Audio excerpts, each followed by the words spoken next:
Abigail Spot was a teacher with 20 years of experience, and as a person of her profession, she was reasonably strict with all her students.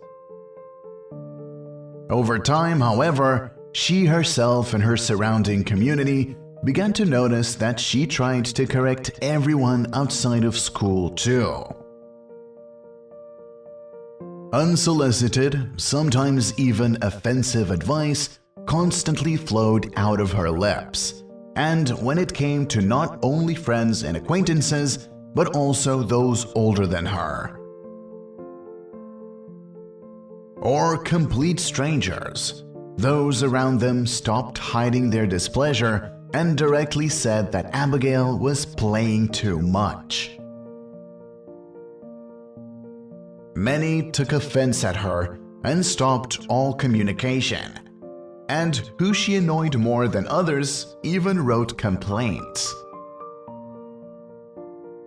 One day, Miss Spot's older sister, Solly, asked her to babysit her 4-year-old son, Mickey.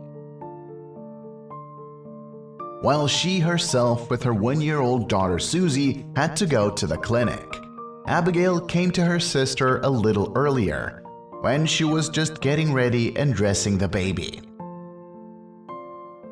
The younger Spot, as usual, began to make remarks to her sister about how she treats the child. "Tweak her hair here. Fasten the clasp more carefully. No need for the scarf, it'll be warm." Suddenly, Solly laughed and stopped her sister with a gesture.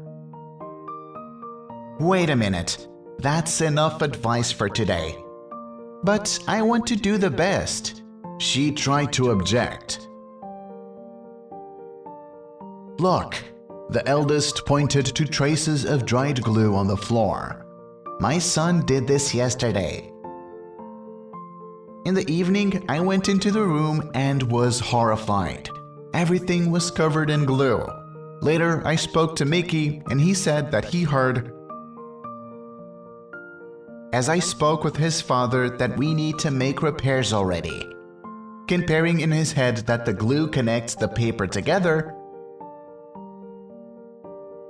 which means this is probably a good thing to fix. He decided to help Mom and Dad. You should have seen how diligently Mickey poured glue on the laminate." The woman smiled. Then I explained to him that help is not always beneficial. First, you need to know how, when, and to whom you should help. For example, if a rabbit asked a tiger for advice on what kind of prey to catch, would the predator most likely just grab it? And what could it offer? The same in our life. Help is sometimes unnecessary, and advice is superfluous. "We must think when and what to say," said Solly. "Well, that's it. Bye, sister. Don't get bored here with Mickey." The woman winked at her sister as she walked out the door with her daughter in her arms. Abigail frowned and sat down on the couch. The little nephew ran up to her and loudly asked, "Aunt, why do you have such a strange hair color?" Miss Spot was embarrassed.